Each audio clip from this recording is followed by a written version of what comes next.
Good evening. Welcome to Adult Storytime. I'm E.R.A, and tonight we're going to be reading Chapter 3 of The Clinic.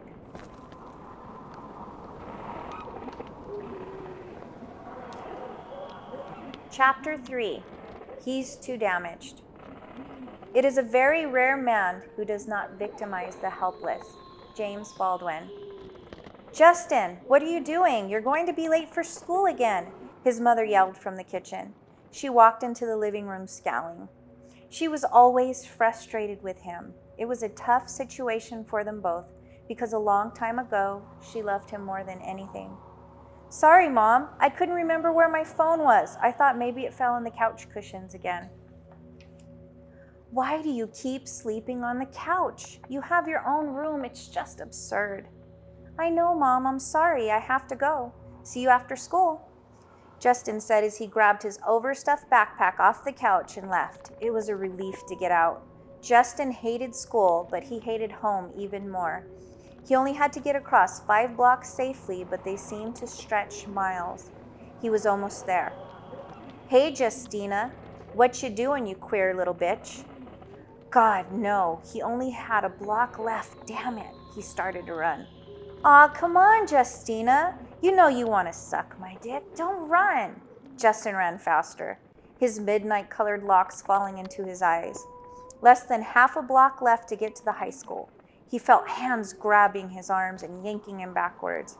He fell to the ground and looked up. Today there were only 5 of them. Hank was incredibly handsome and charming, but savagely vicious.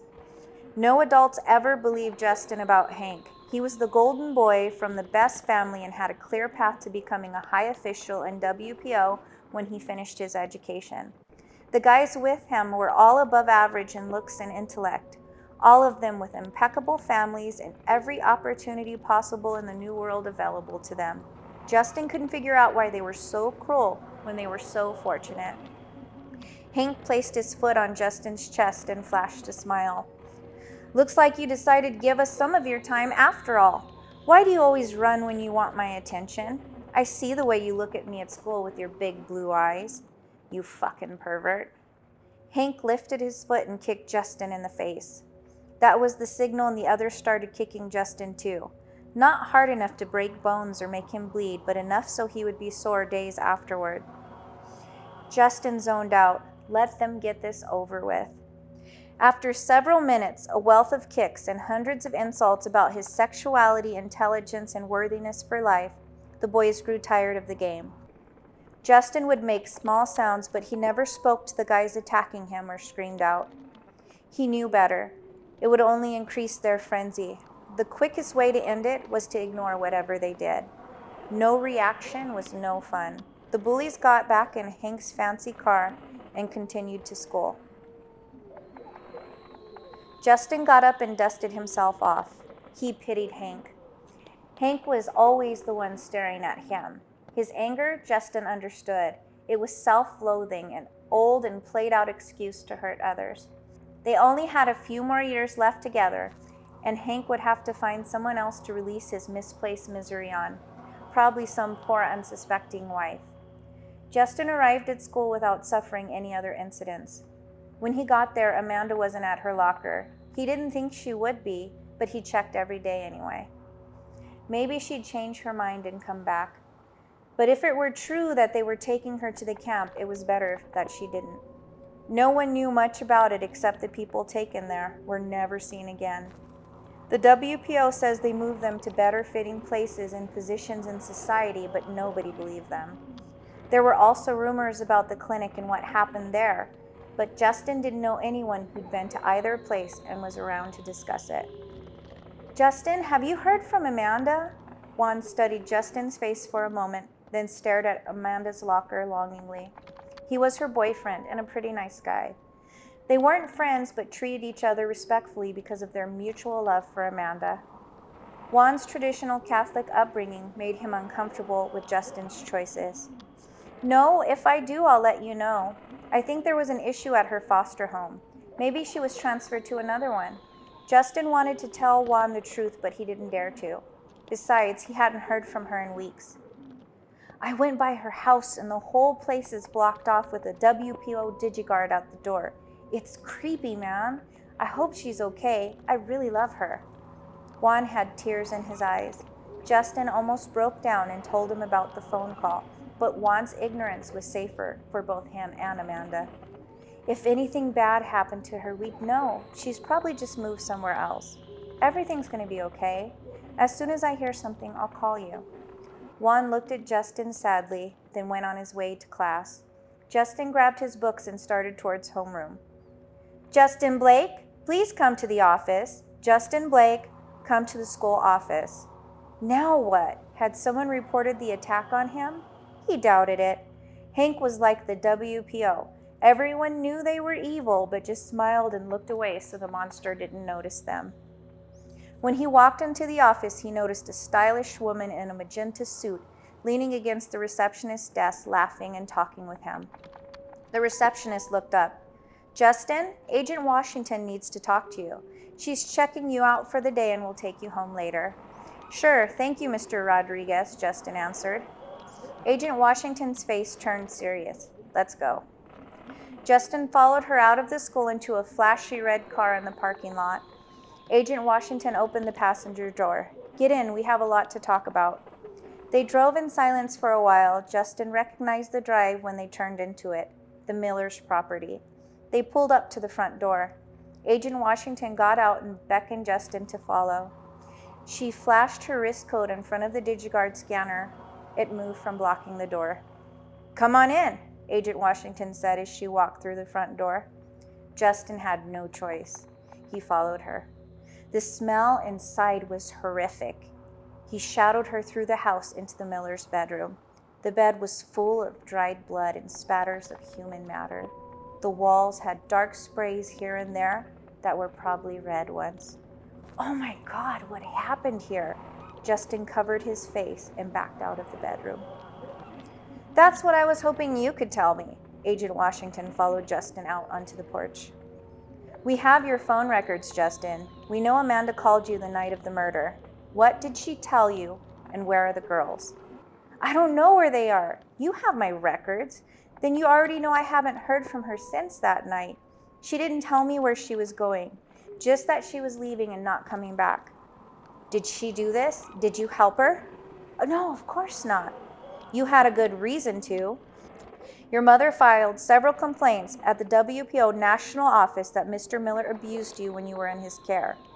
She also made complaints to the local WPO Child Services office when it happened, but no one did anything. I'm sure you wanted to get even.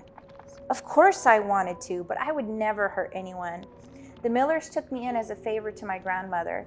She knew they fostered kids and were close to my school so that things would be stable for me until my parents were well enough to come home. I was here for months, and Mr. Miller made me suffer for it. He fostered kids for 30 years, and you guys never thought there was a problem here? I don't know what the area supervisors thought or did. All I know is that this man is dead and children are missing. It's in your best interest to help us. Amanda just called to say goodbye. She didn't tell me where she was going. She did say that it was Miss Miller who killed the rotten old bastard. She found out after all these years what he'd been doing to the kids when she wasn't around. That's all I know.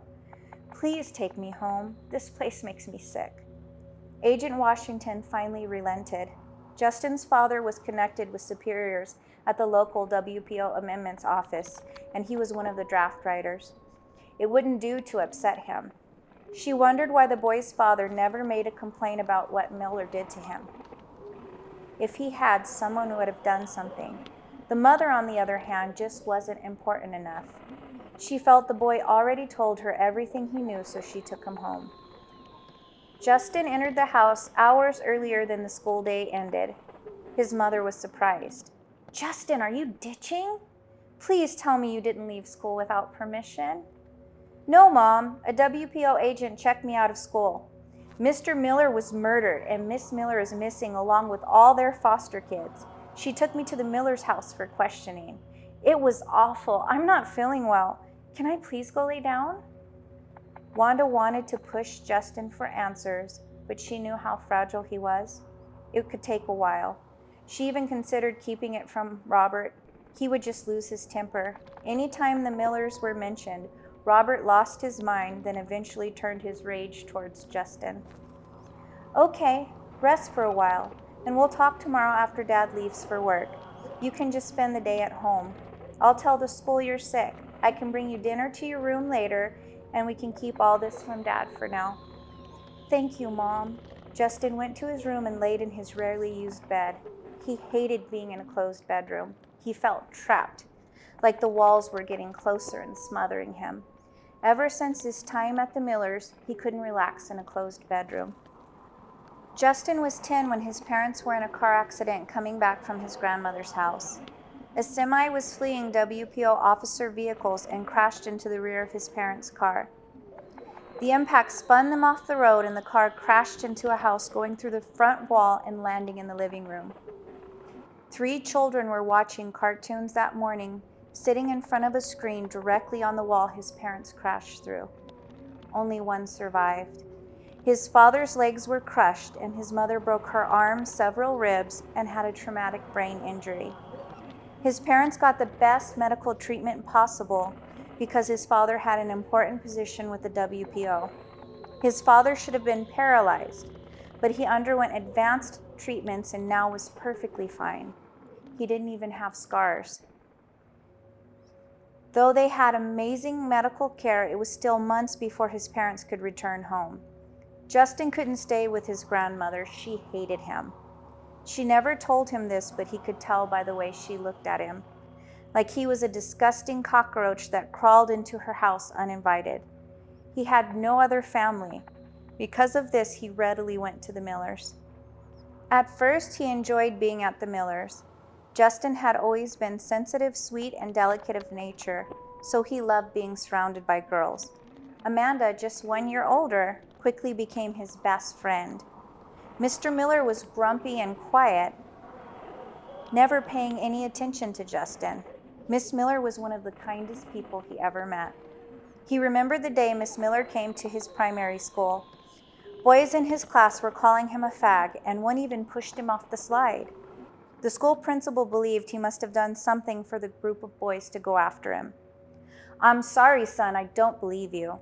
There's no way those boys from nice families attacked you for no reason. I don't buy it. Principal Rollins said in an authoritarian voice that left no room for argument. Justin stared sadly at the floor. He'd been different his entire life. He didn't know why. He also didn't think he was gay, but no one ever gave him time to think about it. He liked nice people. Sometimes they were boys, and sometimes they were girls. So far, he hadn't wanted to kiss anyone. Miss Miller came into the office and sat down in the chair next to Justin, then took his hand in hers. She looked at the principal with a rarely used stern expression Justin had never seen on her. All right, sir. Do you want to tell me just what is going on here? I think Justin was acting out, probably upset over his parents' accident and taking it out on the boys in his class, Principal Rollins answered. That's nonsense. Justin would never do such a thing and is the most well-behaved child I've ever had the pleasure of knowing. He does like playing with the girls, and he's not much of a fighter, so I think it was the others picking on him to show off. Miss Miller told Principal Rollins while giving Justin's hand a gentle squeeze. These are good students from loving families. I really doubt that. Principal Rollins didn't sound as convinced of his answer as earlier. They are privileged boys and probably don't have a clue on how to accept some people being different from them. Maybe this school needs to start teaching consideration for others and respect for all people, especially if it isn't being taught at home, Miss Miller said, staring strongly at Principal Rollins. I really don't think that's the case here, Miss Miller. You don't even know this boy very well. Of course I do. You learn a lot from watching how children treat one another, and Justin is always kind to everyone. He gives his favorite toys to the little ones at the house, shares his dinner, his clothes, even his computer, and has never spoken a cruel word, no matter what is going on. You are wrong, sir. I am willing to file a complaint against this school if you don't fix it immediately. Those other boys need to be punished, and you need to take care of Justin better, or I will report you." "All right, I'll look into it," Principal Rollins conceded. "No, you will handle it, and if not, expect me back here. I'm taking Justin home. He's dealt with enough for today." Miss Miller led Justin out of the office.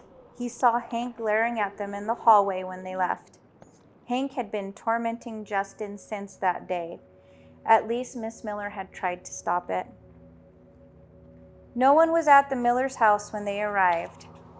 The youngest girls were at kindergarten for another hour, and the older girls wouldn't be home until mid-afternoon. Mr. Miller went up north to get supplies for the garden.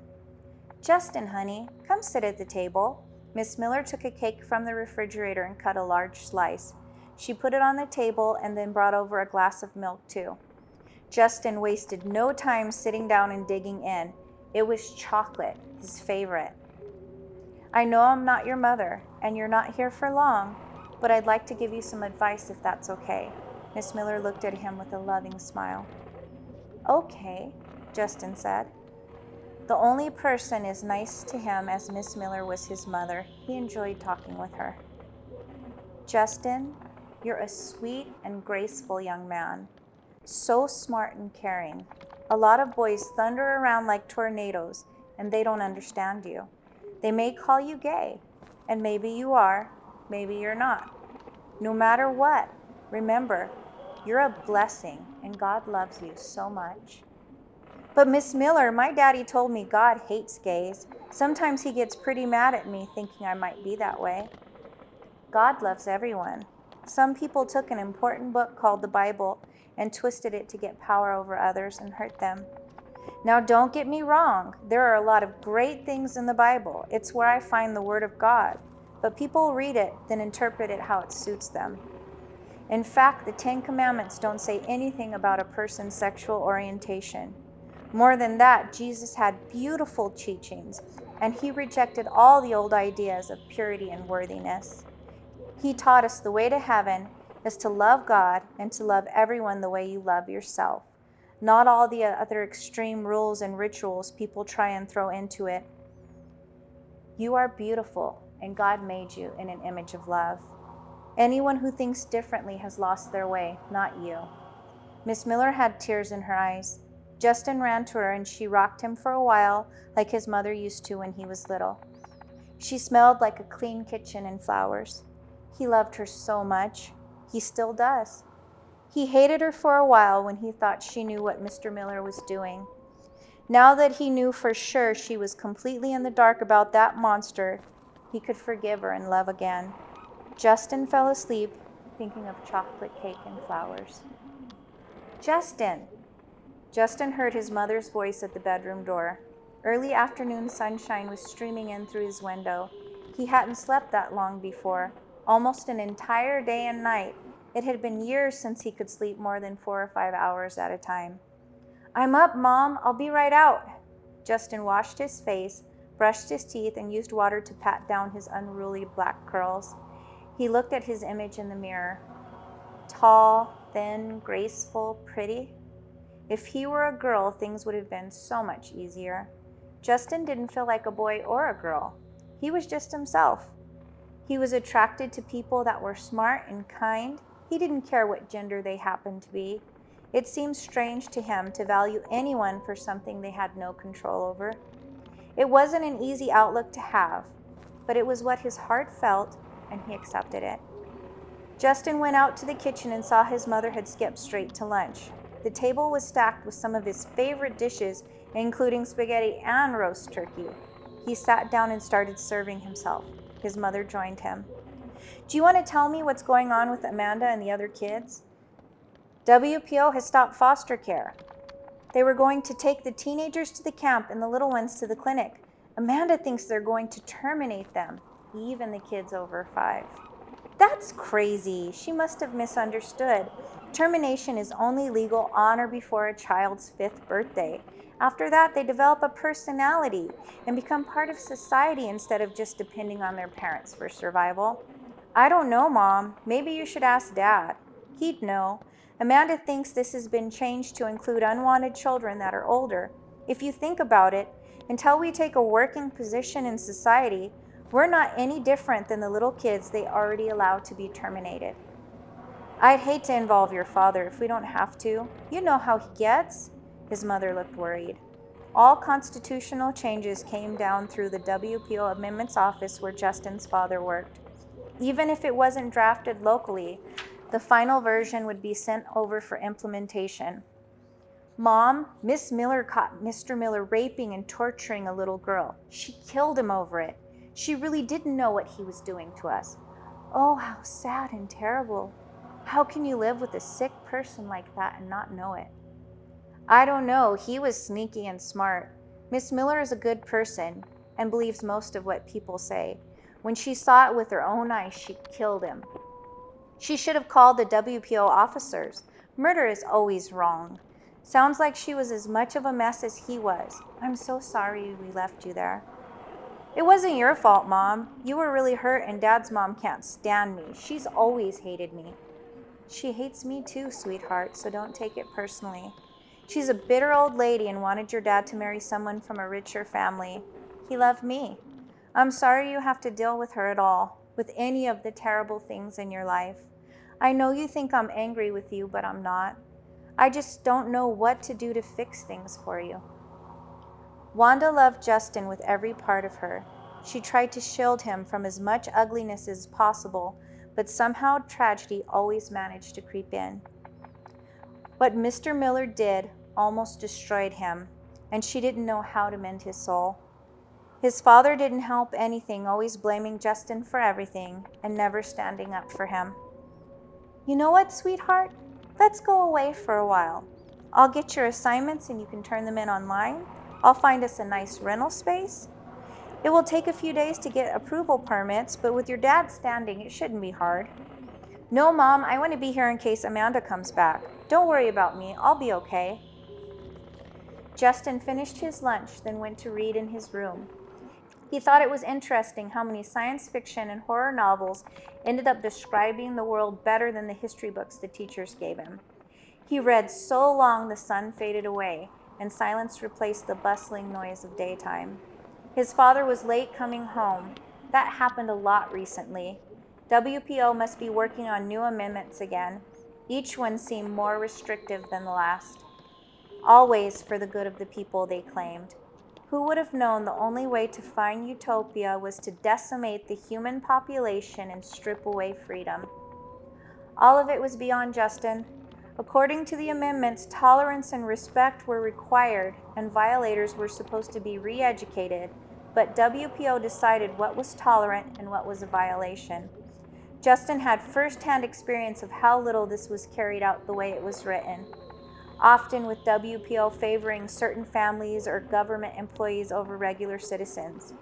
Justin knew more about the inconsistencies and cover-ups than most, just overhearing some of his father's conversations and the bullying he experienced every day. He didn't know what he could do with the information. Most people wouldn't believe him, and if they did, they wouldn't care. Justin, dinner time, his mother called from the dining room. His father must still not be home or she would never have called across the house. It was one of his father's many pet peeves. They were having bacon-wrapped chicken breast. His mom must have got lucky to find bacon. Any pork product was a rare treasure. The WPO talked about banning eating pork entirely because it was against the religion of some citizens, but so far they hadn't drafted the amendment yet. When the farmers got wind of the notion, they stopped pork production. None of them wanted a farm full of animals and no way to regain the cost. Soon, even without an amendment, pork would be gone. Too bad he hated turkey bacon. Wow, Mom, this looks amazing. Should we wait for Dad? He called me. He has to work through the night. They have a new amendment and are struggling to implement it. Before you ask, I have no idea what it's about. Come have dinner with me and let's not worry about it. His mom added a spinach salad to the table and sat down. Justin joined her. What are you reading? His mother asked while serving him hefty portions of food. It's a scary book, the kind you don't like. This one tackles the concept of God being cruel, but also being love. It has an ancient evil force possessing people, making them do terrible things. Too bad the monsters in our world are just people. I wish I could blame it on something else. I'd feel a lot better. There are also people doing good every day, making miracles happen and spreading love. You are one of those people, even if you don't realize it. I'm sorry you've seen and experienced so much suffering. I want you to be happy again. I love you more than anything.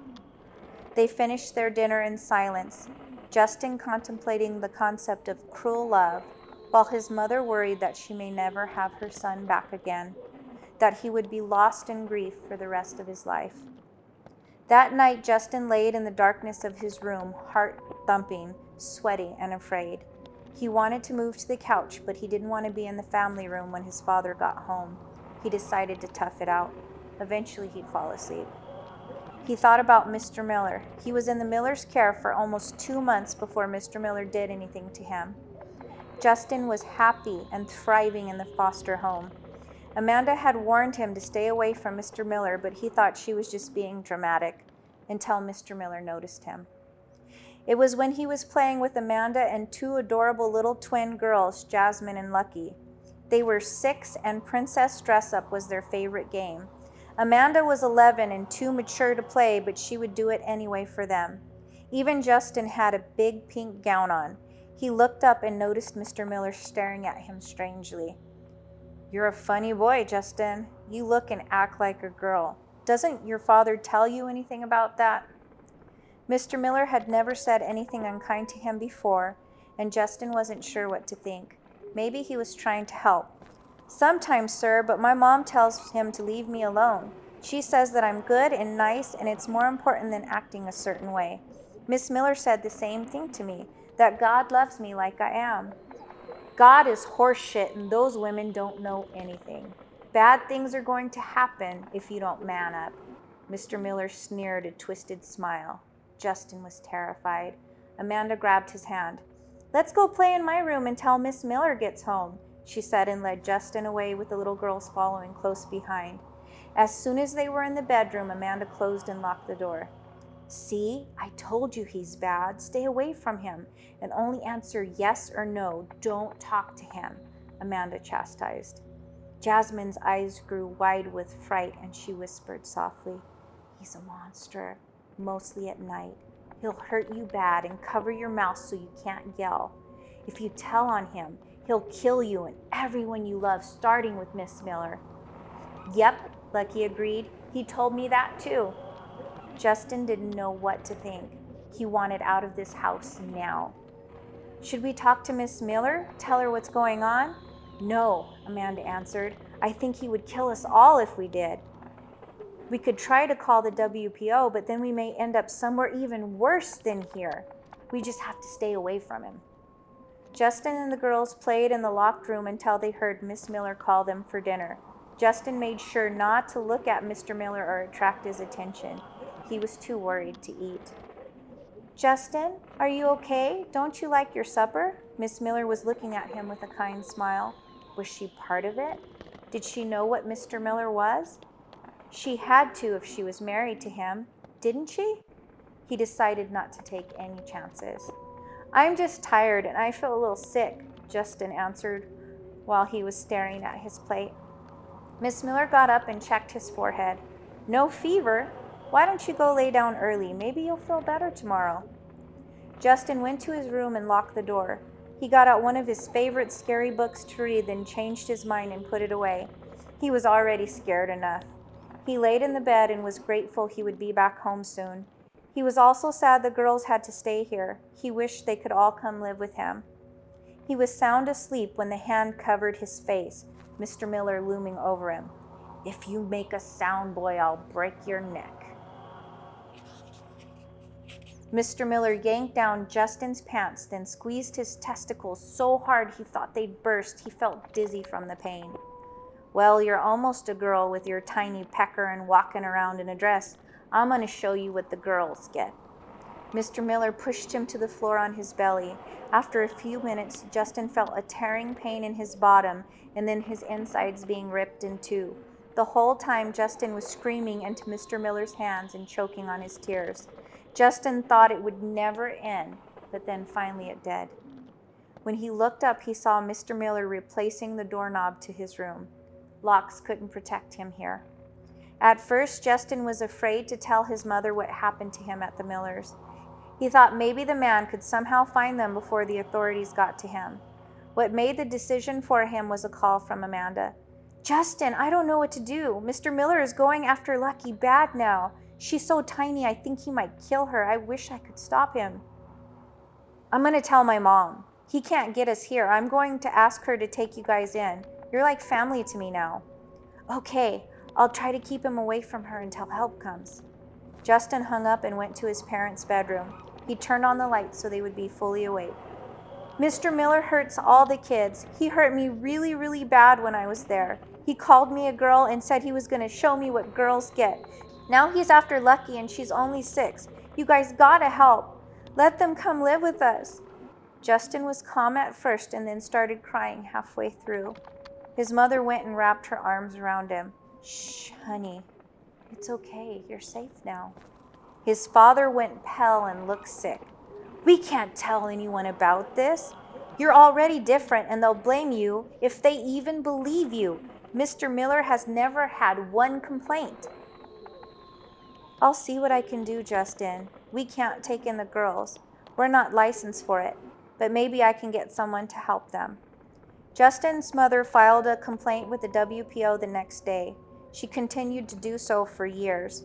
His father never supported her, and Justin felt that was a big reason no one did anything to help. Lucky and the other girls continued to suffer at Mr. Miller's hands, at least until Miss Miller ended it. "Justin, get dressed," his father called from the living room. It was morning. He must have fallen asleep sometime during the night. "Okay, Dad, I'm coming." Justin got ready quickly. His father rarely woke him in the morning. He barely talked to Justin at all. "Let's go, buddy. We're going to take a drive together. It's time to get your vaccinations." "I thought I was good until next year. I don't want to go today. I'm going to get behind in school. Where's Mom?" "She's not feeling well. I told her to rest and I'd handle things today. Let's go and give her some quiet time," his father said while opening the door. "Okay, Dad." Robert was relieved when Justin followed him outside. If Wanda had to see Justin, she just might call the whole thing off, and that would be a mistake. Justin was just too damaged, and there was no helping him. Letting him move on from this world was the most responsible thing they could do. Robert had scheduled the appointment as soon as his office received the new amendment. All non-tax-paying citizens could be humanely terminated by their guardians on or before the day of their 18th birthday.